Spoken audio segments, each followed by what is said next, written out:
Assalamualaikum warahmatullahi wabarakatuh. Waalaikumsalam warahmatullahi wabarakatuh. Alhamdulillah, wassalatu wassalamu ala rasulillah Sayyidina Muhammad ibn Abdillah wa ala alihi wa sahbihi wa man wala wa la hawla wa la quwata illa billah, amma ba'd. Ikhwani rahimakumullah, alhamdulillah, sebagaimana kemarin kita masih bisa melaksanakan ibadah puasa pada hari ini dan juga melaksanakan kewajiban-kewajiban yang lain di bulan suci Ramadan, serta sunnah-sunnah yang perlu kita makmurkan atau kita hidupkan pada bulan suci Ramadan ini. Mudah-mudahan apa yang kita laksanakan oleh Allah SWT dicatat sebagai amal ibadah yang pahalanya berlipat ganda. Allahumma amin. Ikhwani rahimakumullah, malam hari ini kita akan membaca lagi tema-tema tentang masalah ilmu. Yang ada satu tulisan saya lama, saya beri judul "Hidupkanlah ilmu pada dirimu". Mudah-mudahan apa yang nanti kita baca ini bisa mengingatkan kita betapa pentingnya, betapa perlunya orang mencari ilmu agama, ya, karena ilmu agama itu akan mengantarkan dirinya untuk menjaga keselamatan baik di dunia terlebih di akhirat nanti, ya. Orang yang berilmu, maksudnya berilmu agama ini, kalau dia melaksanakan kewajiban agamanya, itu dia mendapatkan pahala yang berlipat karena dia mengamalkan ajaran agamanya dengan ilmu, ya. Berbeda dengan orang yang tidak berilmu, ya dia bisa melaksanakan ibadahnya tapi kurang tahu apa fadilahnya, apa dalil-dalilnya gimana, ya dapat pahala dia. Tapi kalau ada orang berilmu mengamalkan ibadahnya dengan dasar ilmunya yang benar, maka dia mendapatkan pahala yang berlipat ganda dibandingkan orang yang mengamalkan amalan ibadah tanpa memiliki ilmu kecuali yang wajib-wajib saja atau yang untuk dirinya saja, yang sekedar untuk bisa mengamalkan gitu, ya. Nah, demikian juga orang yang berilmu, maksudnya berilmu agama, biasanya ini kalau dia beramal yang salah, ya, asalkan dia benar-benar di dalam mencari ilmu itu ikhlas karena Allah, kemudian di perjalanan dia salah gitu, ya, atau terjerumus kepada kesalahan, biasanya Allah membimbing. Pada akhirnya Allah membimbing orang tersebut untuk menuju jalan yang benar. Kenapa? Karena dia didasari ilmu agama yang benar, ya. Itu. Tapi ada orang yang mencari ilmu itu bukan karena Allah SWT, mencari ilmu karena kepentingan yang lain, kepentingan memiliki kedudukan, memiliki fasilitas untuk mendapatkan harta, ya, dengan ilmunya itu, bukan karena Allah, tapi dijual ilmunya itu. Mungkin karena titelnya atau ini berat. Biasanya Allah justru membiarkan orang semacam itu tersesat karena memang, ya, yang sering dikatakan ulama usu gitu, ya, atau ulama tapi dia isu, pekerjaannya dalam menyesatkan umat. Berbeda dengan ada ulama gitu, ya. Ada beberapa di kalangan para sahabat pun ada orang yang pandai sudah ini kemudian tersesat maksudnya salah melaksanakan amalannya atau bermaksiat lah, kemudian taubat kepada Allah Subhanahu wa ta'ala. Jadi beda, ya, dan orang yang belajar ilmu karena lillahi ta'ala ingin mengamalkannya, suatu saat dia tersesat, maka biasanya Allah akan mengembalikan orang tersebut pada jalur yang benar. Dia bertobat, kemudian dia melaksanakan ibadah yang baik. Nah, itu karena apa? Karena dia mempunyai dasar ilmu. Tapi orang tidak berilmu, kasihan ini. Ada orang tidak berilmu mengamalkan ibadah tanpa dasar ilmu dan dia tersesat. Kebetulan ini mengamalkan ibadah tersesat karena tidak punya ilmu, ya dah. Misalnya begini, misalnya ini, kalau ilmunya kita ini kan mengatakan bahwa gula itu rasanya manis, ini kan sudah muttafaq, ya, sepakat kan gitu, ya. Misalnya ada orang tidak ngerti ini, dia mengatakan kalau gula itu asin, sedangkan garam itu manis, dibalik itu, dia salah karena tidak punya ilmu. Kira-kira ini, ya, kalau dia mau bikin teh itu, ya, dikasih tahu, kamu kalau bikin teh beli gula gitu, ya, dia beranggapan, ya jangan beli gula, ya ya beli garam karena yang manis itu garam. Dia bodoh, nggak ngerti kan. Akhirnya ada tulisan, dia masuk di swalayan ada tulisan garam dan gula. Beli apa dia kira-kira? Namanya ilmu dia. Ya, maka dia beli garam. Akhirnya minumannya dikasih garam. Dia tidak sadar kalau itu salah. Dan setiap beli gula itu, setiap beli yang untuk pemanis, dia beli garam. Kira-kira gimana? Tersesat terus enggak?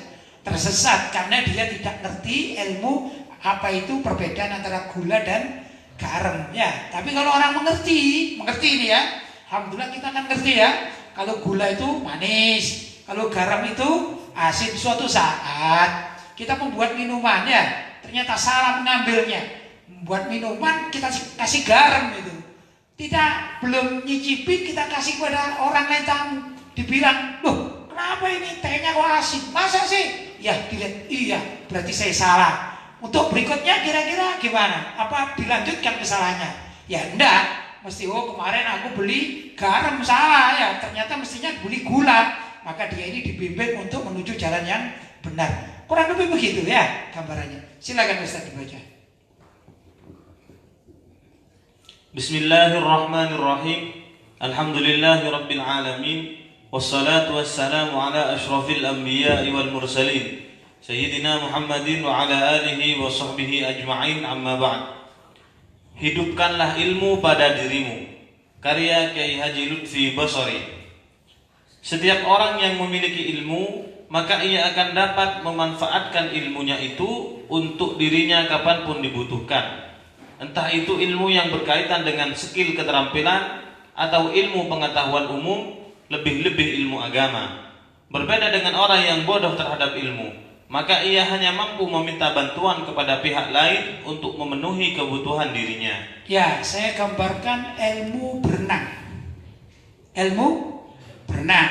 Ada dua orang, ya, ada dua orang. Yang satu pandai berenang, yang satu tidak pandai berenang. Berkawan akrab ini.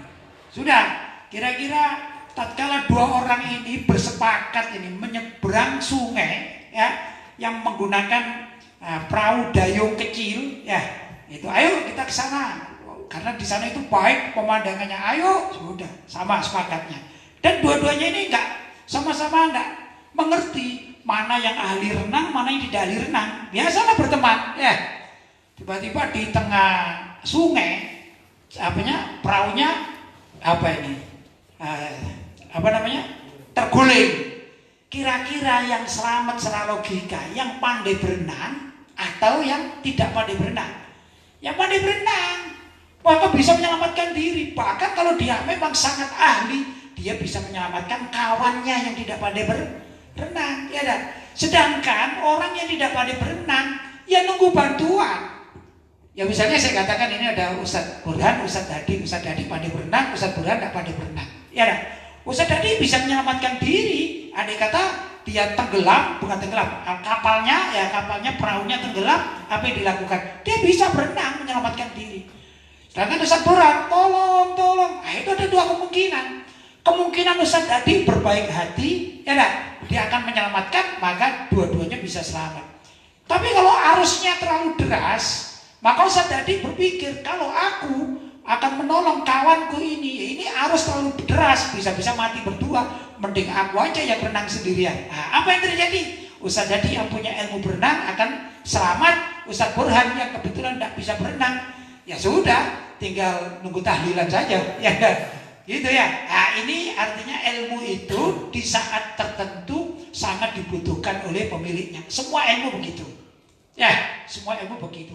Alhamdulillah nih antum ustadz berdua ya. Nanti kalau pulang, sekarang sepertinya belum dibutuhkan mungkin karena belum bermasyarakat. Ya, tatkala pulang di suatu tempat, ya, ternyata di situ ada perkumpulan orang ingin sholat Jumat, nggak ada imamnya. Ustadz Hadi bisa ngimami, bisa jadi khotib, Ustadz Burhan juga demikian. Ya, dah. Itu apa? Karena ilmu. Saya pernah bertemu ini dengan salah seorang dokter ya, atau saya lupa dokter atau profesor. Alhasil saya cerita gimana di tempat Pak Kiai ini. Ya, anak-anak di tempat saya ini nggak banyak, Pak Dokter ya, dokter insya Allah itu beliau datang lah. Di tempat saya itu anak-anak belajar agama. Loh, nggak pakai belajar umum dah itu. Enggak, mintanya belajar agama saja. Loh, gimana? Kita kan hidup di zaman modern, kan perlu ijazah gitu. Oh gitu dokter ya, doktor ya, gitu Pak dokter ya. Begini Pak dokter ini sudah mencetak berapa mahasiswa Pak? Oh banyak, alhamdulillah itu. Baik, kerja di mana Pak? Oh mahasiswa saya kerja di pabrik-pabrik ya, macam-macam pabrik besar-besar. Baik Pak, saya sebut misalnya salah satu pabrik onderdil yaitu mobil seperti pabrik Astra ya. Kita bicara Indonesia ya, Indonesia kan mayoritas pegawainya umat Islam ya. Saya tanya Pak, di Astra itu Pak ya, itu ada enggak masjid di situ Pak? Oh ada, alhamdulillah itu karyawan-karyawan itu pada rajin sholat, bahkan juga mengadakan sholat Jumat di dalam. Loh terus mereka ini siapa Pak? Itu ya murid Bapak kan? Iya, itu sarjana-sarjana murid saya semua, itu bagus. Oh gitu Pak. Saya tanya Pak, yang imami siapa Pak? Yang imami di pesantren. Saya yang mencetak imam-imam di pabriknya Astra tersebut Pak. Saya bilang, oh ya benar juga ya. Kalau semua kerja tok nanti di situ siapa yang jadi imam? Kan gitu kan? Ya kalau asal-asalan iya kalau sah. Tapi kalau seperti ini Ustaz Dadi, Ustaz Burhan misalnya contoh ya, maka apa yang terjadi? Ini ilmu agama bisa dimanfaat. Iya apa? Ya di pabrik tersebut kita jadi imam, kita jadi pengurus masjidnya dan lain sebagainya. Begitu. Oh ya benar juga. Berarti apa? Berarti sama-sama manfaat. Ya pasti Pak, ilmu agama itu manfaat di mana-mana. Itu baru di dunia loh Pak, belum di akhiratnya ya dah. Nah itu kalau misalnya pegawai-pegawai itu kalau minta doa ya minta pada ustadz-ustadz. Ini ustadz cetakan pesantren saya nih Pak, kan gitu. Ini urusan akhirat, urusan yang demikian. Oh ya juga ya benar. Baik kita kerjasama, oke? Baik. Artinya ilmu untuk keselamatan dunia ada, ilmu keselamatan akhirat juga ada. Jelas ya? Lanjut Ustaz. Orang yang berilmu itu akan selalu diperlukan. Orang yang berilmu itu akan selalu diperlukan oleh masyarakat. Tentunya sesuai dengan bidang yang digelutinya, hingga dirinya menjadi terhormat dimanapun ia berada. Orang yang berilmu itu tidak akan takut hidup di tempat asing, karena ia akan dapat hidup dengan memanfaatkan ilmu yang dimilikinya itu. Ya, semua ilmu begitu ya. Misalnya ada orang ilmu ahli di bidang bangunan, ya dah. Maka dia akan bermanfaat tak kala ada orang ingin membangun rumah. Saya akan konsultasi kepada fulan bin fulan ini karena dia ahli bangunan, ya dah. Insinyur gitu kan manfaat. Orang yang ahli dalam dunia kedokteran, dia manfaat. Hidup di mana saja manfaat.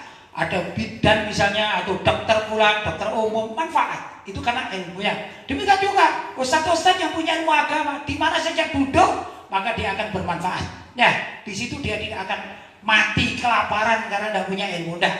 Ya, pasti Allah SWT akan memberikan kenikmatan-kenikmatan duniawi yang terkait dengan kepentingan ma'isyahnya. Itu bukan berarti kita belajar ilmu agama cari maisha, bukan gitu. Tapi Allah yang mengatur semuanya. Ya, kalau kita belajar ilmu agama, ilmu kedokteran, ilmu semuanya lah. Ya, bahkan ilmu perbengkelan. Maka kalau dia ahli dalam perbengkelnya, bengkel apa misalnya, bengkel motor, bengkel mobil misalnya. Dia misalnya suatu saat tak punya kerjaan, aduh aku tak pindah saja, pulang kampung. Ya, pulang kampung boleh ya? Boleh saja. Mudik gimana boleh? Gitu.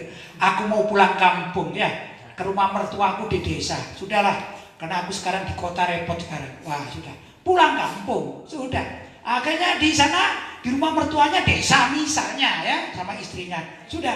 Kemudian ada mobil milik tetangga ini yang kebetulan mogok, dibetulin sama dia. Oke gini saya betulin. Sudah. Akhirnya orang tahu loh, kamu bisa bengkel. Oh bisa, aku kerja, memang ini keahlianku. Akhirnya tangga kanan kiri lama-lama dia buka bengkel di rumahnya, di kampung barunya, ya kan? Itu karena dia mempunyai skill di dalam dunia perbengkelan, ya.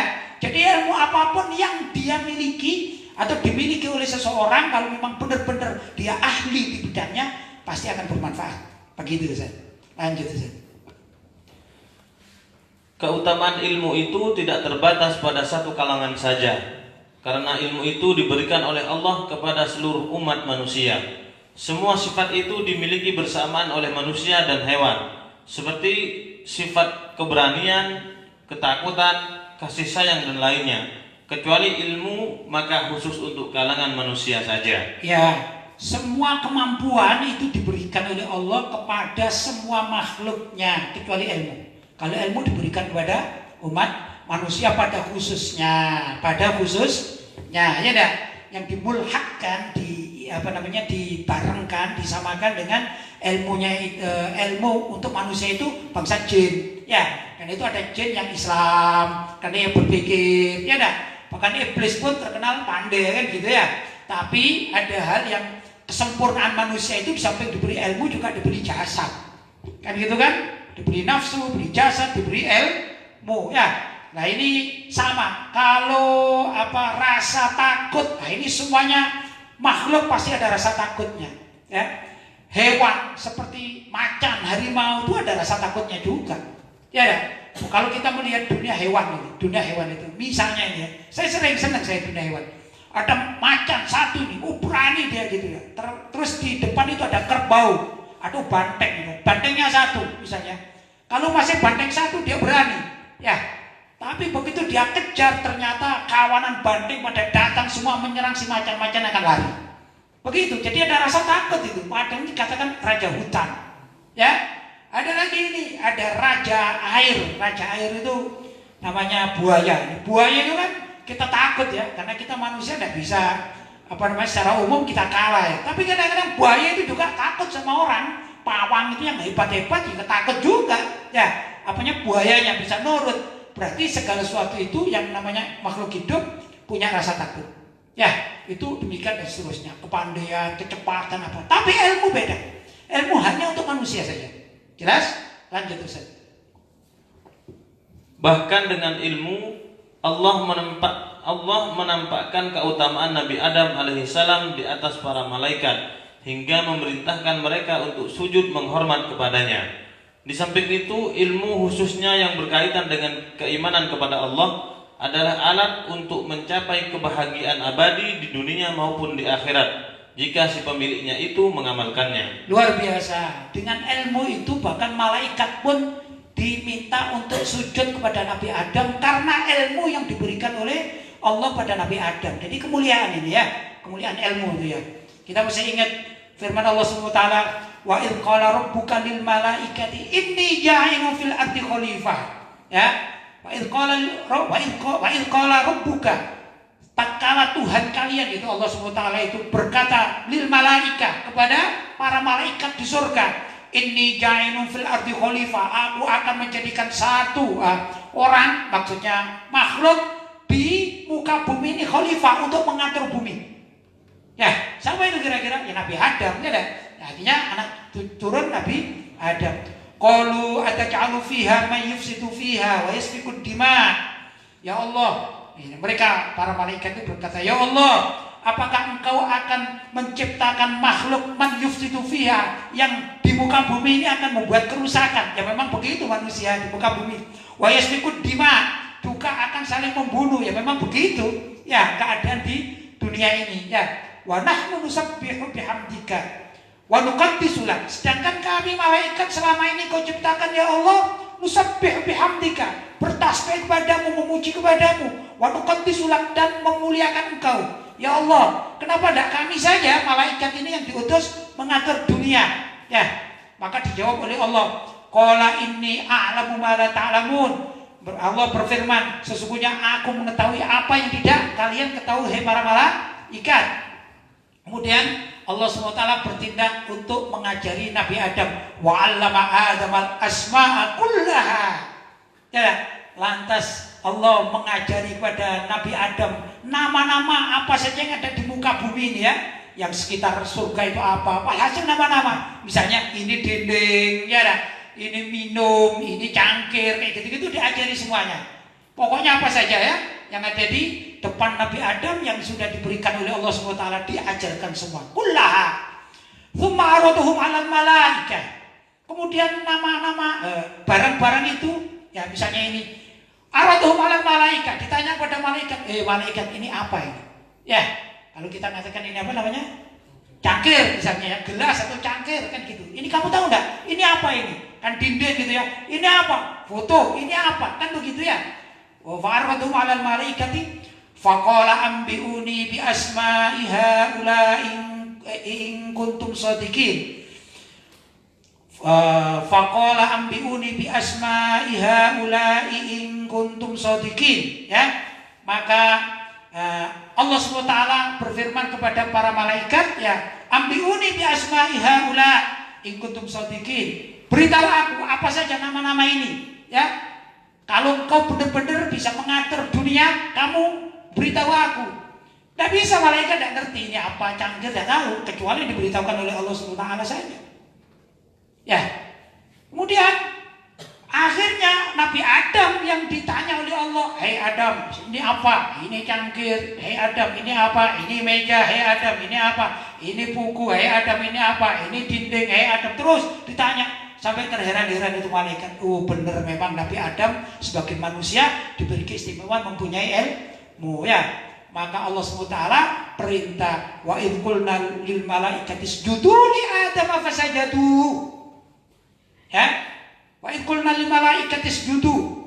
Tatkala kami perintahkan kepada para malaikat, usjudu li Adam.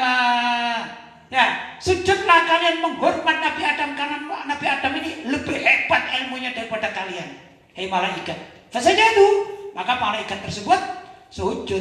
Ya, ini ajaran ilmu saja. Ila iblis kita nggak bahas kemarin sudah, ya. Tapi intinya malaikat pun disuruh menghormat Nabi Adam karena apa? Nabi Adam mampu untuk menyebutkan apa-apa yang ditanyakan oleh Allah kepada Nabi Adam tentang asma, nama-nama yang apa semestinya dipahami oleh Nabi Adam. Begitu luar biasa. Lanjut Ustaz.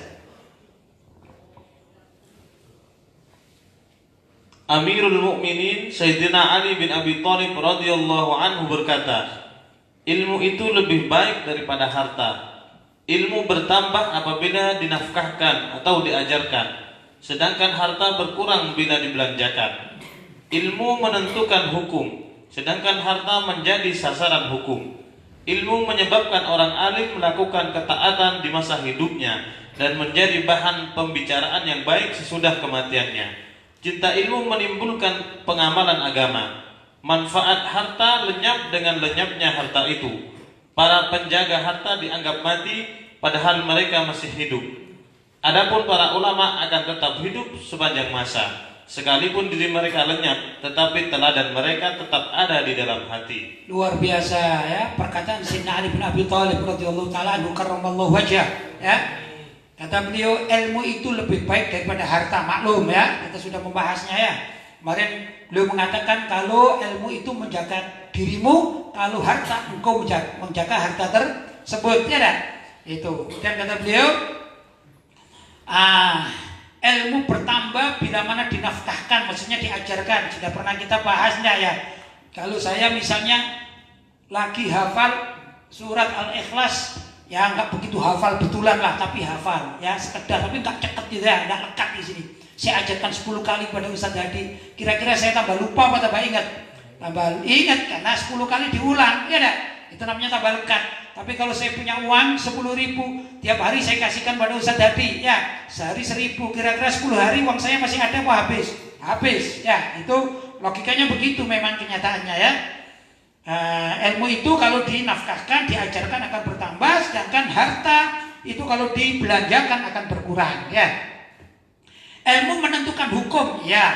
Ilmu yang dipelajari itu menentukan hukum, ini halal, ini boleh atau tidak boleh, ya. Sedangkan harta itu menjadi sasaran hukum. Hartamu ini haram, hartamu ini halal, jadi sasaran ilmu, ya dah. Ya gak enak namanya sasaran tembak kan, gak enak, ya. Enaknya penembaknya kan. Kalau penembak mesti selamat. Kalau sasaran tembak, kalau lepas dia selamat. Kalau kena gitu, kena, wah mati dia. Kan gitu, karena sasaran tembak. Begitulah kurang lebih, ya. Ilmu menyebabkan orang alim melakukan ketaatan di masa hidupnya dan menjadi bahan pembicaraan yang baik sesudah wafatnya. Ulama-ulama itu, ya dah, luar biasa. Banyak orang-orang ulama-ulama sudah wafat, ya. Seperti guru saya Buya Said Muhammad bin Alwi Al-Maliki, tapi ilmunya masih dikenang masa. Ya dah, kita kemarin juga membahas dalam haul beliau. Ayah saya juga baru meninggal dunia, beliau ahlul ilm, dibicarakan oleh banyak orang yang baik-baik. Ya dah, begitu kurang lebih. Cinta ilmu menimbulkan pengamalan agama. Iya, orang cinta ilmu, maka amal ibadahnya akan semakin lama semakin baik, kan begitu, ya. Dulu kita masih kecil males, sholat males, dioprak-oprak sama orang tua, sama guru. Tapi seiring kita mendapatkan ilmu, lama-lama usia kita semakin dewasa, maka suatu saat kita ini sangat memerlukan ibadah. Kita rindu pada ibadah, rindu kepada sholat, rindu kepada sholawat, rindu kepada. Nah, dari mana itu ilmunya? Dari mana kok bisa rindu? Karena mempunyai ilmu yang benar. Begitu kurang lebih ya. Manfaat harta lenyap dengan lenyapnya harta itu ya. Lalu misalnya saya ngasih uang Ustadz Hadi lagi ya, 10.000 lagi ya, diterima sama Ustadz Hadi, dia terima, alhamdulillah aku dapat uang 10.000. Suatu saat Ustadz Hadi ini lapar, ya dah. Oh, aku kemarin ada uang itu ya dari kiai, sudah tak belikan makan aja, nasi bungkus misalnya, ya. Sudah nasi bungkus berapa harganya? 10.000. Nah sudah dapat, ini nasi bungkus, alhamdulillah dikasih kawan-kawannya. Nih, aku punya nasi bungkus dari siapa? Dari guruku ini. Ya sudah, makan saja sekarang, makan. Selesai, alhamdulillahirrahmanirrahim. Ditanya, uangnya mana? Ya sudah nggak ada, sudah saya belikan nasi. Nasinya mana?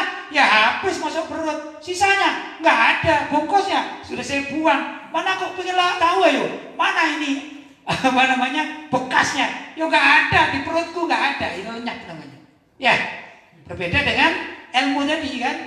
Para penjaga harta dianggap mati padahal mereka masih hidup. Ya, orang yang suka apa namanya? Urusannya harta sudah, bahkan sampai mencari harta triliunan dikatakan hatinya mati. Sholat tidak pernah, zakat tidak pernah, uang sampai mencuri, bukan sekedar mencuri, tidak selesai, tidak puas, habis mencuri merampok, tidak puas lagi, kemudian menggarong, tidak puas lagi, mengkorupsi, nggak puas lagi, negara dijual sampai-sampai, ya dah, mati nih hatinya, mati hatinya itu. Adapun para ulama itu walaupun beliau sudah wafat, tapi dikenang sepanjang masa. Ya, seperti tadi nama-nama para sahabat perawi hadis, Abi Hurairah radhiyallahu taala anhu, an Sayyidina Ali, ini kan dikenang. Kita tahu nggak jasadnya Sayyidina Ali pernah lihat nggak? Nggak pernah, nggak ada sudah ya. Sayyidina Umar di mana jasadnya nggak tahu kita. Di mana itu? Letaknya bagaimana? Kecuali yang pernah ke Saudi sana ya. Seperti kalian nggak tahu kan? Tapi nama Sayyidina Umar lekat nggak? Lekat. Sayyidina Abu Hurairah di mana dimakamkan nggak tahu. Tapi ilmunya lekat sampai sekarang. Ya itulah hebatnya pemilik ilmu atau dua ilmin. Ya orang yang memahami ilmu walaupun jasad beliau sudah hancur dalam artian secara umum hancur di telan bumi, tapi ilmu mereka terus berlayar kemana-mana sampai detik ini. Ya, itu yang luar biasa. Kurang lebih itulah yang bisa saya sampaikan, kita uraikan. Mudah-mudahan kita semuanya tetap mencintai ilmu agama. Ya dah, kita belajar. Kalaupun ada waktu untuk belajar ilmu keterampilan, ya kita belajar ilmu keterampilan. Tapi alhamdulillah pesantren ini kan di samping belajar ilmu agama kan ada keterampilan ya, ada pertukangan, ada apa saja kan, ada dunia ID, ada kan bisa dipelajari semua, macam-macam ya. Untuk mengurusi kebersihan juga ada ilmunya ini ya, semuanya lah pokoknya. Alhamdulillah, mudah-mudahan apa yang kalian pelajari di pesantren ini dan juga sama jamaah yang ada dimanapun berada selagi itu ilmu bermanfaat baik dunia maupun akhirat. Mudah-mudahan Allah SWT memberikan manfaat bagi pemiliknya. Allahumma amin. Saya silakan Ustaz tadi kalau ada pertanyaan, mungkin sudah ada yang masuk, silakan. Alhamdulillah Kiai, ini sudah ada beberapa pertanyaan yang sudah masuk pada malam hari ini. Pertanyaan yang pertama dari hamba Allah dari Madura. Baik. Assalamualaikum warahmatullahi wabarakatuh. Waalaikumsalam warahmatullahi wabarakatuh. Mau tanya Ustadz, gimana hukum puasanya orang yang sering lupa kalau bulan Ramadan? Istilahnya sering lupa ingatan, kadang ingat, kadang lupa. Baik, itu orang sering lupa ingatan ya. Ada dua ini, sering lupa ingatan itu ada namanya gila. Mohon maaf ini ya. Gila kadang sembuh, kadang sehat, kadang sembuh, kadang sehat ya. Kata orang sekarang kalau pilnya nggak telat itu, kalau pilnya rajin nggak telat dia ingat. Tapi kalau pilnya telat kemudian dia kumat gitu ya. Itu juga satu masalah. Yang kedua, yang namanya lupa ingatan bisa juga dikatakan pegon. Orang sudah tua, ya. Hari ini lupa sudah. Sering kan gitu ada orang pegon nih ya. Pegon lupa ingatan. habis makan minta makan lagi. Misalnya kakek-kakek tuh nenek-nenek ya, waduh, cucu gitu, aku mau makan gitu. Loh, barusan kan nenek makan, bukan itu kan kemarin, padahal masih baru. Aduh, minta apa saja kan ada gitu ya, lupa ingatan. Begini, tatkala seseorang itu lupa ingatannya lupa, maka tidak wajib berpuasa. Namanya rufi al-qalam, ya, dikatakan rufi al-qalam an salasah. Bahwasanya tidak diwajibkan kepada seseorang itu karena 3 perkara. Namanya rufi al-qalam, diangkat kolam, ya, tidak berdosa. Tidak diwajibkan atas seseorang karena 3 perkara. Apa itu? An-sobi hatta yablugh, yaitu bagi anak kecil sampai dia balik. Dia kalau beramal ibadah atau tidak beramal ibadah, dia tidak dikenakan apa-apa. Ya kan? Sudah.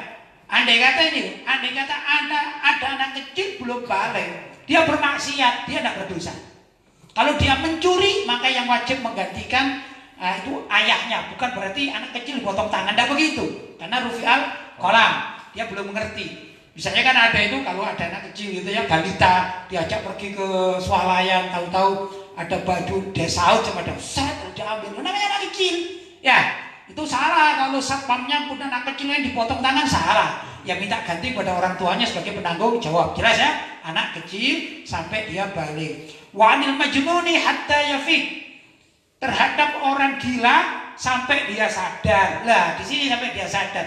Tatkala obatnya tidak telat, rajin minum obat, misalnya orang yang gila itu kemudian sadar betul, maka wajib berpuasa. Ya, wajib berpuasa. Ya. Tapi kalau pikun itu kan biasanya permanen, lupanya lupa permanen, ya sudah, dia tidak wajib berpuasa. Sejak dia pikun, ya sudah tidak wajib berpuasa. Kalau dia mau puasa, ya kasih makan, aku mau ikut sahur, kasih sahur. Nanti jam 9 bilang ini belum subuh ini, aku mau sahur lagi, kasih sahur dia, tidak berdosa dia. Namanya pikun gitu ya, bahasa kita ya, lupa ingatan. Wanin naim hatta yastaiqad, ya.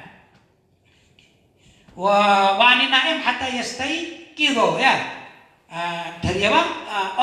Terhadap orang yang tidur sampai dia bangun. Hatta yastaiqidho, sampai dia bangun. Orang tidur ini nggak ada hukumnya.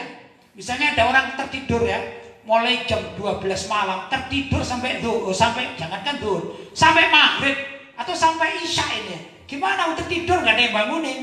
Gimana? Ya dia tidak wajib puasa, ya, tapi wajib membayar di waktu yang lain. Berdosa nggak?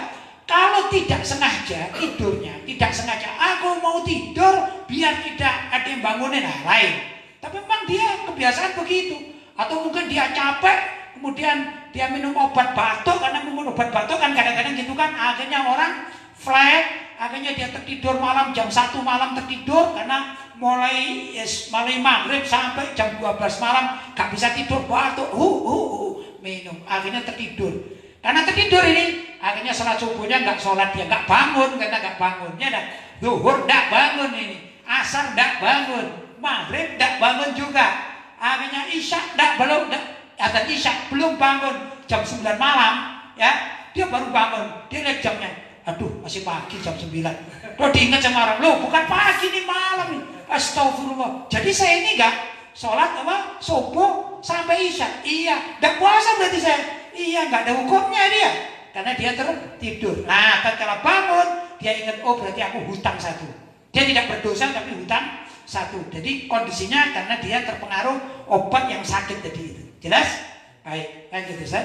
Pertanyaan berikutnya dari hamba Allah dari Kalimantan. Baik. Assalamualaikum warahmatullahi wabarakatuh. Waalaikumsalam warahmatullahi wabarakatuh. Semoga Kiai selalu dalam lindungan Allah. Amin. Kiai mau tanya, jika orang yang mandi junub di siang hari bulan Ramadan, kemudian tidak sengaja airnya masuk ke dalam hidung dan telinga, puasanya batal atau tidak? Terima kasih. Baik. Dia mandi junub. Mandi junub Di siang hari. di siang hari. Ya. Yang namanya mandi itu sengaja. Namanya mandi itu namanya sengaja. Ya dah. Kalau tidak sengaja ya tidur kemasukan, ini namanya tidak sengaja, dia tidak tahu ya. Ya. Itu namanya tidak sengaja. Ada orang tidur, kemudian dia bangkong kata orang itu, kemudian dia cari minuman terus minum. enak. Dia tapi tidur ya, itu tidak sengaja namanya. Tapi kalau mandi ya sengaja namanya mandi lah. Kalau orang mandi kemasukan di lubang-lubang rongga namanya.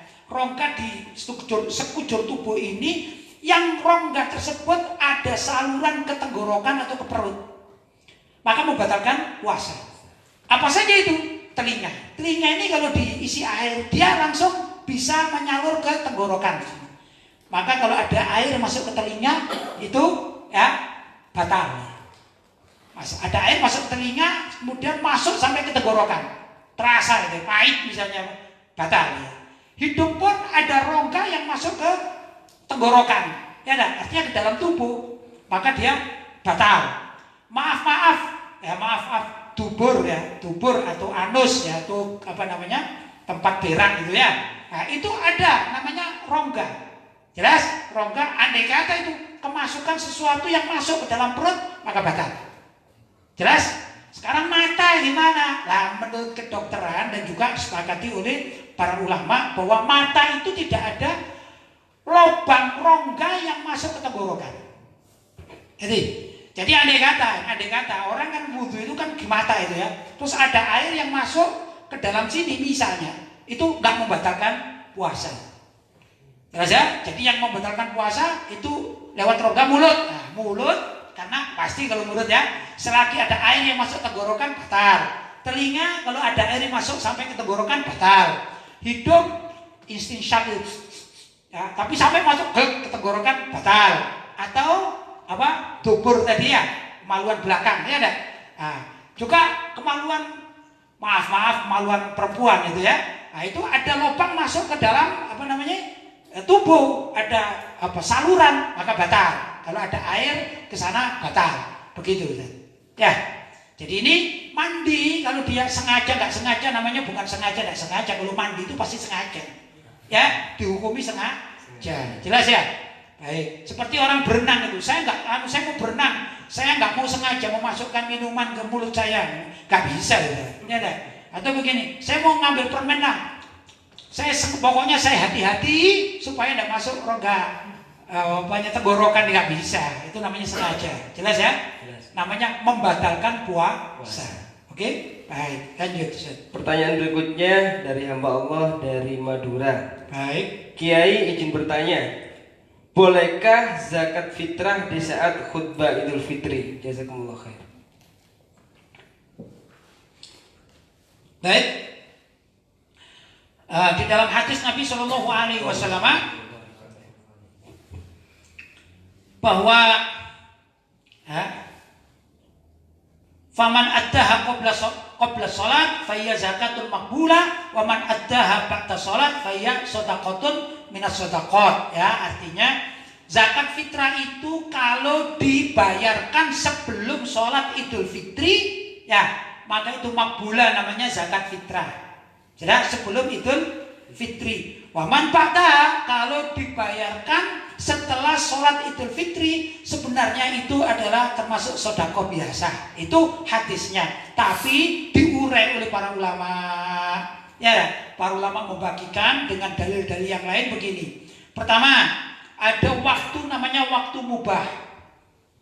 Ya, mengeluarkan zakat itu waktu mubah. Kapan itu? Mulai dari awal Ramadan ya, sampai sebut saja kalau sekarang lebih mudah sampai tanggal 29 Ramadan lah. Ya. Nah, sampai 28 atau 29 Ramadan. Itu waktu mubah, boleh. Sekarang ini kita keluarkan zakat fitrah boleh. Saya biasanya begitu karena banyak yang dipikirkan kadang-kadang lupa. Sudahlah, kayak gini ini alhamdulillah saya sudah menyediakan zakat fitrah untuk satu keluarga.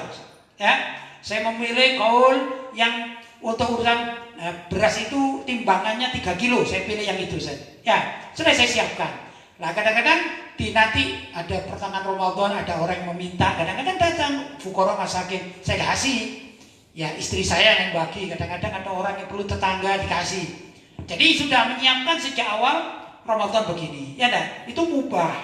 Sudah? Mubah itu kalau dibagikan tetap dapat pahalanya fitrah, zakat fitrah. Sudah. Yang kedua namanya waktu wajib, waktu yang wajib.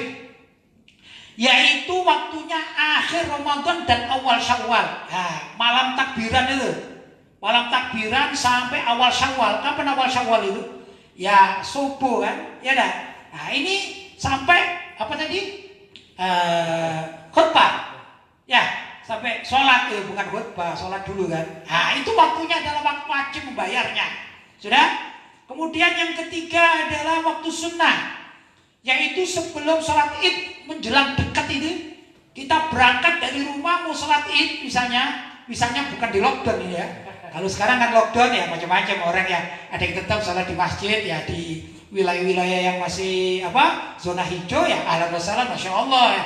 Tapi kita yang berada di zona merah ini ya, seperti Malang Raya ini sudah divonis zona merah ya. Sebagian orang sholatnya ada di rumah, ada juga yang masih dengan jamaah. Kalau kita di pesantren ini mengadakan sendiri insya Allah ya. Ya intinya kalau misalnya kita berangkat ke masjid dari rumah sambil membawa beras untuk kita berikan fuqara dan masakin al-mustahik, itu yang sunnah. Cuman masalahnya seringkali yang sunnah ini sulit dikerjakan. Kenapa? Kita cari rumah orang, orangnya pada ke masjid. Masa kita bawa zakat kita ke masjid, susah juga, taruh di mana? Ini yang terjadi gitu loh, yang sering terjadi begitu. Sudahlah, kita serahkan kepada amil atau panitia zakat. Panitianya ngurusi sholat, sedang ngurusi penerimaan zakat tadi, terus gimana baginya? Kan gitu kan? Karena sunnahnya juga dibagi sebelum sholat. Jadi kalau sekarang ini ya, kita menyerahkan ke takmir masjid atau ke amil, maka amil hendaklah mengeluarkan atau membaginya itu ya sebelum Idul Fitri, sehari sebelumnya, kan begitu. Kenapa? Kalau dia nanti aja setelah sholat Idul Fitri, jadinya sedekah biasa nanti, bukan zakat fitrah, banyak tanggungan jadi, ya dah. Padahal yang bayar zakatnya, yang titip zakat ini dikerjakan atau diserahkan sekarang, tapi teledor misalnya, berdosa akhirnya, ya dah. Nah, kemudian ada waktu karoha, waktu makruh, yaitu setelah sholat Idul Fitri hingga tanggal 1 akhir, yaitu maghrib, itu makruh, sah tapi makruh. Jadi habis sholat Idul Fitri pulang itu masih sah bayar nah, tapi makruh kan sayang ini, kepingin pahala yang besar tapi dapat makruh. Makruh itu apa sih? Alladzi karihahu syari', ya, al makruh walladzi karihahu syari'. Sesuatu yang makruh itu adalah sesuatu yang tidak disenangi oleh asyari'. Asyari' itu Allah dan Rasulnya. Enak enggak kita ini mengerjakan sesuatu tapi Allah tidak senang?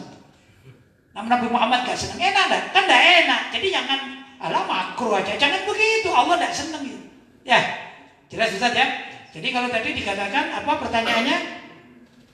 Pertanyaannya apa tadi? Bolehkah zakat fitrah di saat khutbah Idul Fitri? Boleh, ya. Tapi di saat khutbah Idul Fitri itu ada waktu. Kalau khotibnya belum turun dari mimbar masih sunnah. Tapi begitu khotibnya wassalamualaikum warahmatullahi wabarakatuh jadi makruh. Sayang gitu ya. Karena teledor kan gitu Ustaz. Hai. Lanjut Ustaz.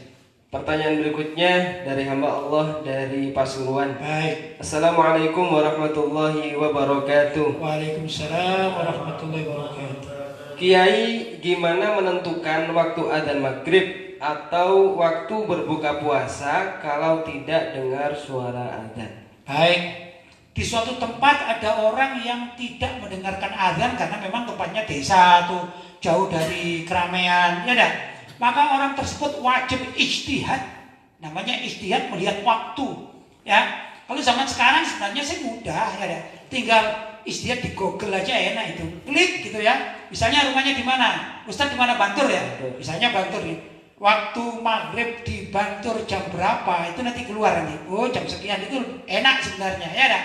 Zaman sekarang. Tapi kita perumpamakan ini memang ya nggak ada sinyal, ya dah.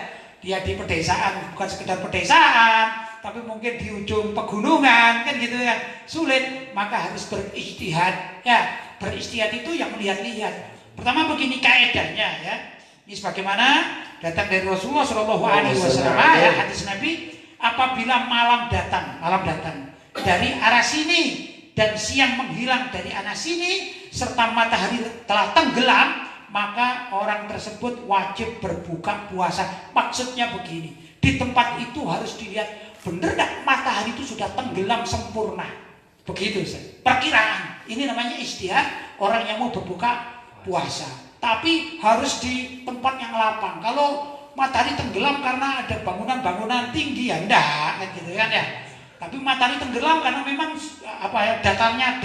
daerahnya datar gitu ya, bisa kelihatan betul. Oh, ini sudah malam. Kan kelihatan kan?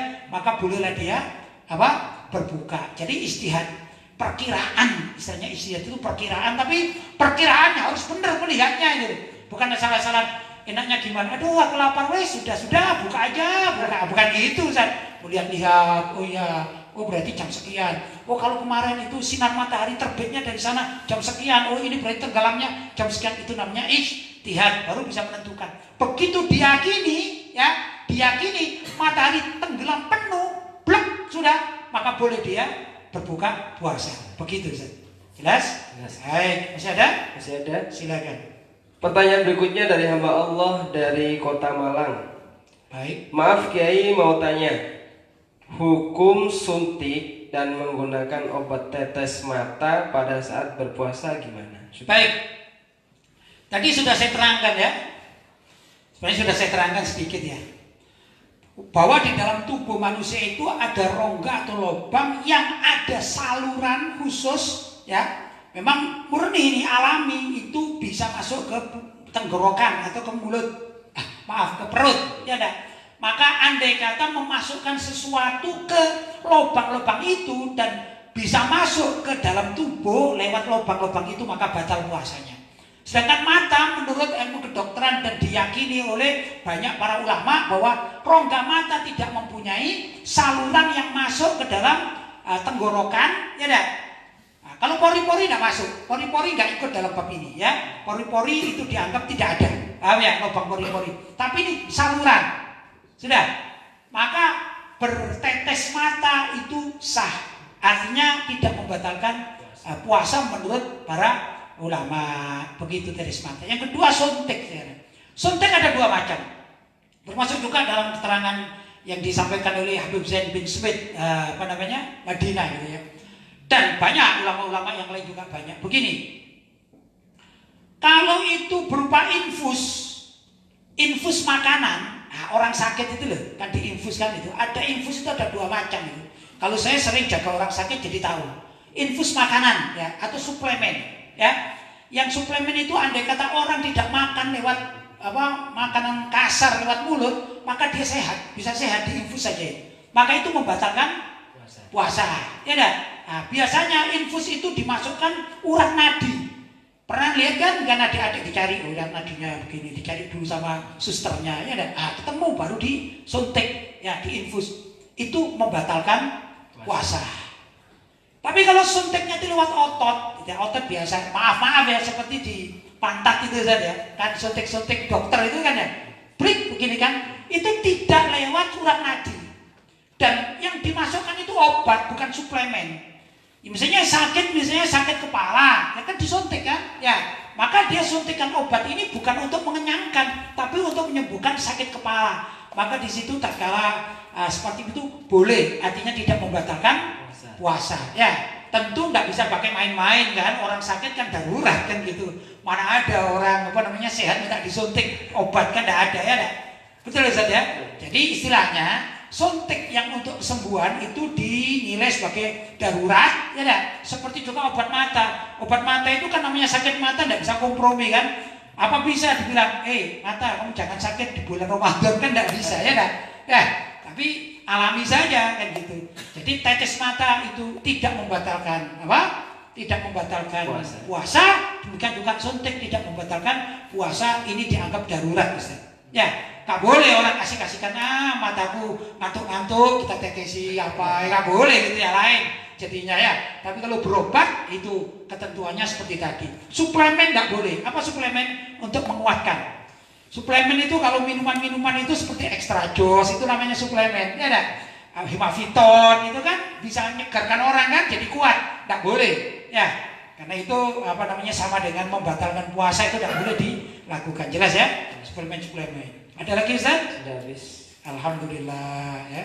Mudah-mudahan apa yang disampaikan ini ada manfaatnya dan mudah-mudahan saya ingin sedikit ralat kemarin, mumpung ada waktu masih. Kemarin saya menerangkan salah sedikit tentang waktu perbedaan waktu dunia dengan akhirat. Kemarin saya mengatakan 1 jam di dunia sama dengan 1000 jam di akhirat. Bukan begitu, saya salah. Itu 1 hari di dunia sama dengan 100 tahun, 1000 tahun di akhirat. Jadi kalau kita hidup di dunia ini sehari dibanding dengan kita hidup di surga, itu ya. Ini kebalik. Kalau kita hidup di surga berapa? Sehari. Kalau dihitung-hitung durasinya di mana? Di dunia ini seperti 1000 tahun Ustaz kalau di surga. Jadi kita menikmati makanan dan minuman, bisa minum sehari minum ini, enak gitu. Itu seperti kalian hidup di dunia ini 1000 tahun. Gimana kalau di neraka ya? Ya, gimana kalau di neraka? Dikasih sehari aja di neraka, itu sama dengan 1000 tahun. Bosen enggak kira-kira? Begini aja lah misalnya. Ini Ustaz Dadi, saya cubiti sehari semalam dicoba aja. Kira-kira gimana pinginnya? Waduh lah, sudah lah, capek lah gitu ya. Padahal dicubit ini ya. Gimana kalau 1000 tahun dicubit misalnya? Kan repot itu ya. Atau misalnya Ustaz Burhan enggak usah dicubit lah. Saya bawa cambuk kecil Ustaz. Ustaz kan orang Madura kan, ada cambuk yang dijual-jual itu saja. Saya beli gini toh Ustaz, please. Tapi sehari semalam Ustaz, kira-kira gimana? Gak boleh kemana-mana, gak boleh gini, tidur, dan kok jangan tidur. Wong kamu bersalah kok, kamu melanggar, kamu duduk lah begini. Ceplik, kira-kira gimana Ustaz? Capek enggak? Ya capek. Itu kalau di mana? Kalau di neraka, sehari di neraka itu sama dengan 1000 tahun. Padahal tadi sehari semalam dipukuli gini aja capek gitu ya. Gimana kalau 1000 tahun dipukuli? Naudzubillah min. Tadi begitulah kurang lebih ya ralat untuk keterangan saya kemarin. Jelas Ustaz? Mudah-mudahan ada manfaatnya. Dan sekali lagi, kalau ada kata-kata saya atau apa yang saya sampaikan itu ada kesalahan, saya menerima untuk di-inbox atau apa. Kalau salah ya untuk diralat ya memang begitulah. Ya namanya kemampuan orang berbeda-beda ya. Mungkin hari ini saya benar, besok salah. Besok benar, besok lagi salah. Seterusnya begitu dan seterusnya. Al-insan mahalul khata' wan nisyan. Manusia itu tempatnya salah dan lupa. Mudah-mudahan oleh Allah SWT diampuni dan semua kita diampuni oleh Allah SWT dan semua amal ibadah kita diterima oleh Allah SWT dan dijadikan amal ibadah yang pahalanya berlipat ganda. Barangkali itu dari saya. Hadza ma aqulu lakum wal 'afwu minkum. Wassalamualaikum warahmatullahi wabarakatuh. Waalaikumsalam warahmatullahi wabarakatuh.